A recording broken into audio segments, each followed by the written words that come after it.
Hey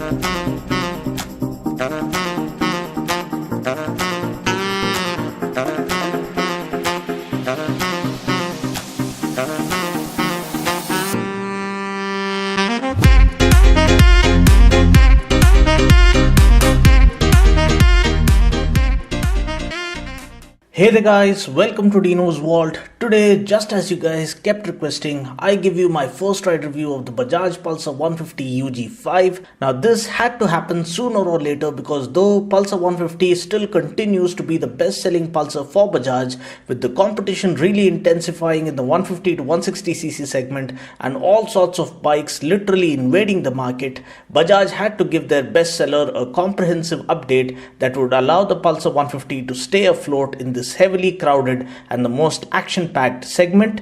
No doubt, we already have the Pulsar 160 to take on the likes of the Gixxer, the Hornet, the X-Blade and the newly launched RTR 164V, etc. And believe me, it is a very potent and seriously underrated motorcycle, and I suggest you include that in your options list should you be planning to go for a slightly premium 160cc bike. It's fast, it's incredibly agile, and it packs in a whole lot of fun. You can watch my detailed first ride review of the Pulsar 160 NS by following the link in the description portion below.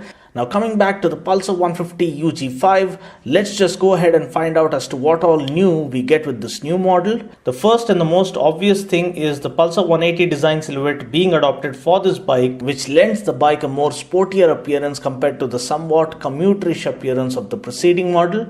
Secondly, we now get disc brakes at both ends, which again is a good thing because it would result in offering better braking performance. Another thing to note here is that the front disc brake has been upgraded in size as well.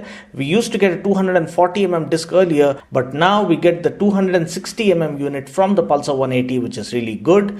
At the back, we get the 230mm disc brake, which is again borrowed from the Pulsar 180. Now please note that we still do not get ABS on this bike even as an option. Thirdly, we get a split seat layout on this bike compared to the single seat layout of the preceding model, although we still get adequate room for the rider and the pillion to feel comfortable on this bike.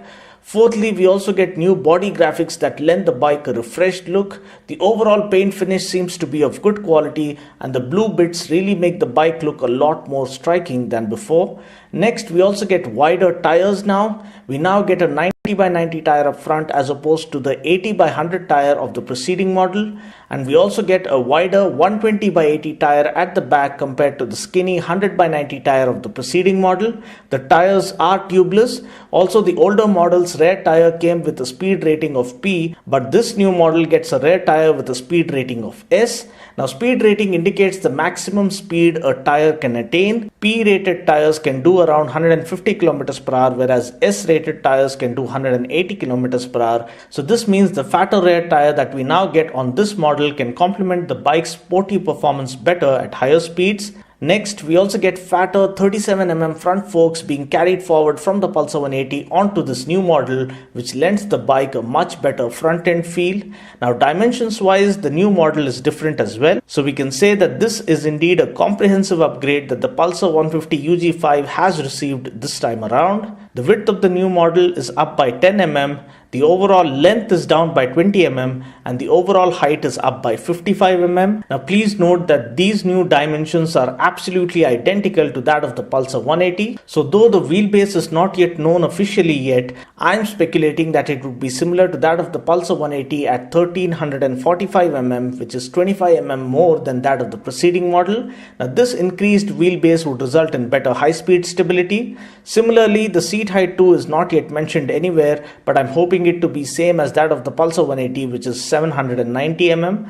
Ground clearance remains the same at 165mm, and even the tank capacity is unchanged at 15 liters.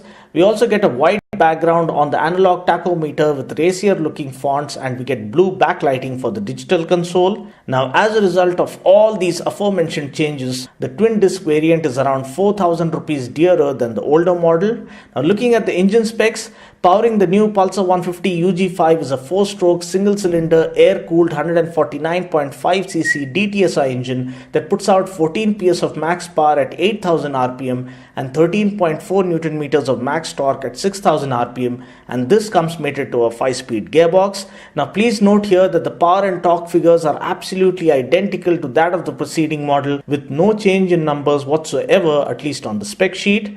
But what is really interesting when I took the bike for a test ride is the way the engine has been retuned to deliver a more sporty and power-packed performance right from the word go.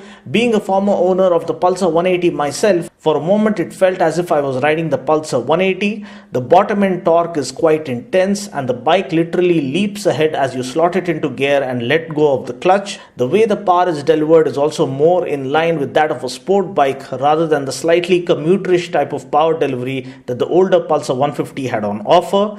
The clutch feel is light and easy without straining your fingers.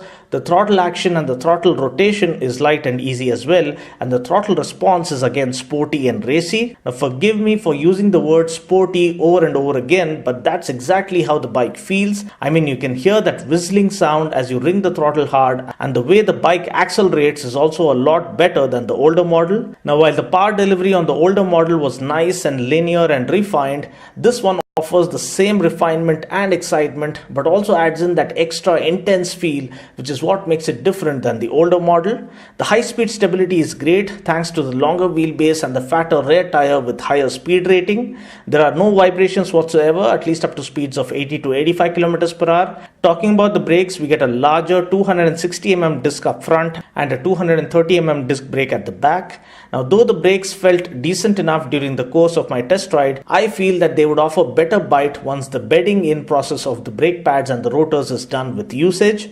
Talking about the suspension, the chunky 37mm front forks now lend the bike a much better and more reassuring front end feel. At the back, we get the 5-way adjustable Nitrox shock absorbers. The bike glides over the potholes effortlessly, and the suspension as such isn't all that soft, nor is it all that hard. It does support the bike well at higher speeds. Mileage wise, we can expect anything around 50 kmpl from this bike, and mind you, there are various factors that contribute to extracting good mileage from your bike, so I would suggest that you watch my mileage tips video by following the link in the description portion below.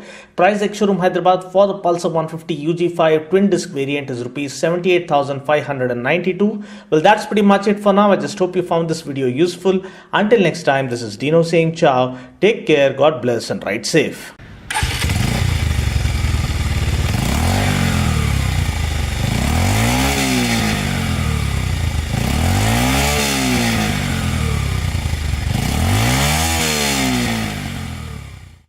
So it's been a very tiring shoot, but I got my lost energy after meeting a subscriber, Mr. Santosh Reddy. Thank you for stopping by and saying hi. All the best. Which bike are you buying? Dominar 400. Oh, hyper riding. Yeah. Good. All the best, man. After seeing it, Dino's vlogs. Thank you, man. God bless. Ride safe. So see you.